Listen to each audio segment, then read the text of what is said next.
I'm John Harbin, and these are your top headlines, and this is your news of the week. Walter Arnold's part-time passion was recently catapulted into the national spotlight when Hollywood movie director Ron Howard chose his photo as inspiration for his next production. Arnold was one of 8 winners of the Project Imagination contest, which launched May 22nd and was sponsored by Canon and YouTube. Arnold's photo entered in the settings category, and 7 other winners were selected from over 96,000 submissions. St. Luke's Hospital officials are planning to replace their facility in 3 phases, the first of which would be a 6-bed rehabilitation center set to start early next year. The new rehab center will feature enlarged patient rooms that can accommodate family members, a state-of-the-art gym, and a nurse's station. Although plans have not been finalized, hospital officials said the 15,000 square foot, $5.6 million building is the first step of a long-term project to replace the 25-bed acute care hospital constructed in 1972.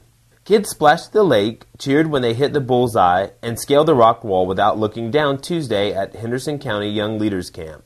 This is the 3rd year Camp Tonawanda has hosted the camp, which helps children in grades 4 through 8 develop and hone their leadership skills.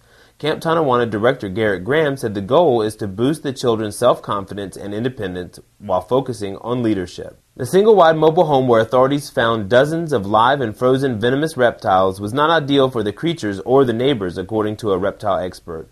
Last week, state and local officials seized about 60 snakes and lizards and about 100 frozen reptiles from Walter Kidd's home at 25 Doe Trail. More than 50 of the live reptiles were venomous. The abduction of 2 barefooted bears from downtown Hendersonville led to felony charges for 2 camp counselors. Police arrested Dominic Sawyer of Winston-Salem and Casey Gay of Georgia Tuesday and charged each of them with 2 counts of felony larceny and 2 counts of possession of stolen property. Each charge carries a maximum of 30 months in jail. The bears are worth $1,600 each, according to court documents.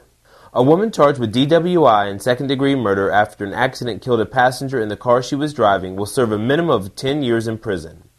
Deborah Lee Fisher Villafranco pleaded guilty to these charges and driving while license revoked in Henderson County Superior Court Tuesday afternoon. Fisher Villafranco, 28, was sentenced to a minimum of just less than 10.5 years in prison and a maximum of just over 13 years in prison. She was charged after a single-vehicle accident on January 19 on Hebron Road. Tamara Allen, 36, of Hendersonville, died at the scene. For more on these stories and other news, be sure to check us out at BlueRidgeNow.com, follow us on Facebook or Twitter.